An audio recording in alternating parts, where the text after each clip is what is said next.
Hello, I'm drinking Bear. This is Treehouse's brown ale that is very dark. A lot of American brown ales are, porters, or even in England, they might call this a stout. It's 6.4% alcohol, and I've had it quite a few times. Never done a review, it looks like. But I think it's pretty darn good. And it's kind of hoppy and malty. And Treehouse fills their cans very full, so you'll get beer on your hand. I forget that. So I guess let's just jump into it. They have a bunch of variations on this, like Bear with hint of coffee, and the Big Bears are really good at, but they've only done Big Bear Barrel Blend 3Bs, which I didn't manage to get, and Big Bear Coffee, which I did a review of. That's really good. I wish they would just do regular Big Bear. It's like 10%. I think they've done some other kind. But as you can see there, it looks black on camera, and the head is quite dark. A long time ago, even in America, this would not be called a brown ale. I think there might be a little bit of haze to it. Oh, I can see some ruby tones through the middle of there. Sometimes haze can, make things look a little bit darker if it's a dark beer. And me to say, balances a love of malt complexity and bold hoppy flavor. Caramel malts. Do they say anything about roasty? Yeah, I mean, to get this much color, you'd think they must use some kind of roasted barley or something. The head's not super rich and thick, but looks pretty decent. There you go. And this is it says spring 2026 batch, but it's from like a month. It's no more than 2 months old. Probably a month old or something. And it smells good. I mean, it smells roasty. If you called this a porter, I don't think anyone would bat an eye. And sometimes porters don't even really use much roasted barley. You could call this a stout and most people wouldn't bat an eye. And it has some sort of classic American hop quality to it, like a little bit piney.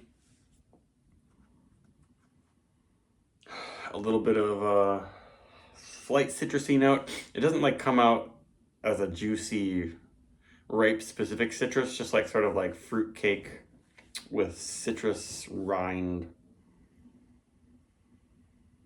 But it's mostly malt. Smells really nice.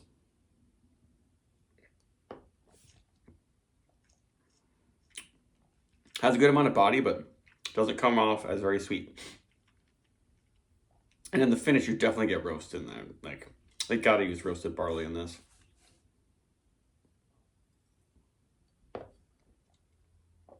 And I guess if you compare this to like the standard stouts from Treehouse, they don't even brew their like mid-strength milk stout that much. It's called That's What She Said. That one's probably in comparison to this like a lot darker, so they call this a stout. They do have an English porter that's not great actually. That I should have. It'd be interesting to see that side by side. If like this one looks darker than their English porter, which English porters it's okay if you see through them,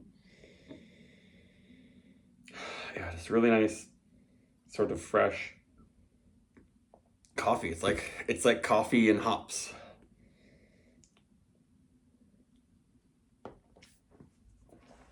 And in the smell, it's not as roasty. There's just a little bit of roastiness in the finish. Not too much bitterness, but it's not like a super ultra dark roast coffee. It's sort of like more medium. Unlike stouts where they can be like, espresso type.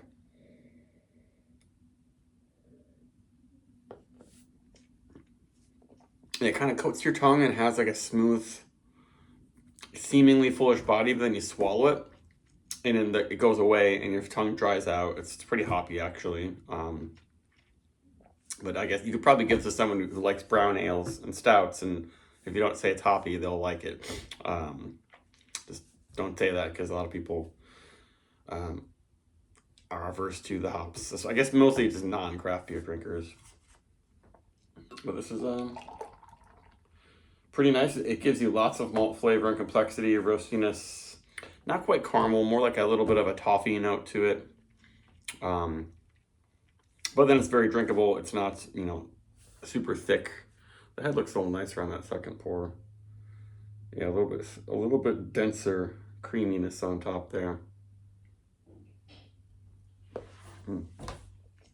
Yeah, that is nice.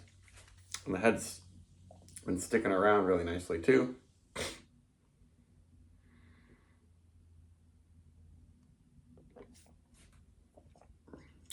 What else do I get in there?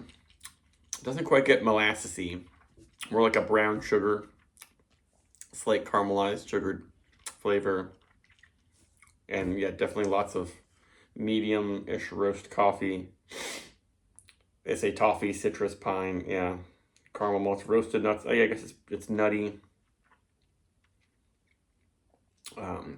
But finishes quite dry, despite having a lot of these nice sweet flavors. And maybe it's sort of cheating.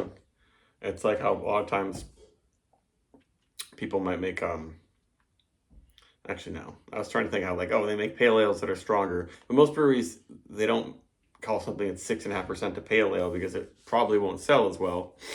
That's how Trillium's 4 Point series, which is 6.5%, but they call them pale ales. That's how they have had the highest ratings for pale ales for a long time. Not as much anymore. But you could say this is cheating, comparing this brown ale to a lot of other American craft brown ales that have been brewed for 20 years and they're 5%. But who really cares? There's a hint of almost smokiness in there that I like. I don't know if they use smoked malt or it's just from a hint of roasted malt. It's still got a nice head on there. It's really nice.